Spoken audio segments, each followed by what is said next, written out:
चलिए आज जानते हैं भारत की एक सच्ची क्रांतिकारी सावित्रीबाई फूले की कहानी। ये सवाल सिर्फ एक सवाल नहीं बल्कि एक बहुत बड़ी कहानी की चाबी है। और इसका जवाब हमें एक ऐसे आंदोलन की शुरुआत तक ले जाता है जिसने भारत को हमेशा के लिए बदल दिया।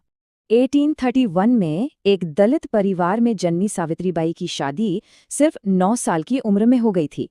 लेकिन देखिए, उनके पति ज्योतिराव ने ही उन्हें घर पर पढ़ना लिखना सिखाया। यहीं से एक नई शुरुआत हुई और महज 17 साल की उम्र में उन्होंने ज्योतिराव के साथ मिलकर पुणे में लड़कियों का स्कूल खोल दिया। ये कोई छोटा मोटा कदम नहीं था, ये भारतीयों का खोला पहला लड़कियों का स्कूल था।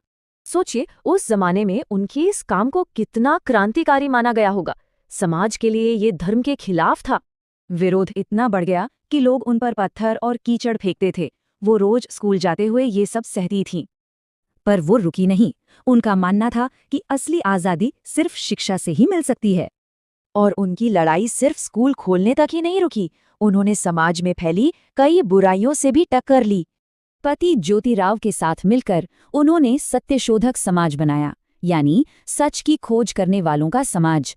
विधवाओं के लिए आश्रम हो या छुआछूत का विरोध, उनके कदम जमीनी और असरदार थे। इतना ही नहीं, सावित्रीबाई एक जबरदस्त कवयित्री भी थीं। उन्हें आधुनिक मराठी कविता का अगवा माना जाता है। उनका पहला कविता संग्रह काव्य फूले महज 23 साल की उम्र में छप गया था। दिलचस्प बात यह है कि उनकी कलम अज्ञानता के खिलाफ एक हथियार थी। ये लाइन देखिए, वो अंग्रेजी शिक्षा को गुलामी की जंजीरें तोड़ने का एक जरिया मानती थीं। ज्योतिराव के जाने के बाद भी वो रुकी नहीं। उनका पूरा जीवन ही सेवा और साहस की मिसाल है। 1897 में प्लेग फैला तो वो बीमारों की सेवा में जुट गईं। इसी दौरान उनकी जान चली गई।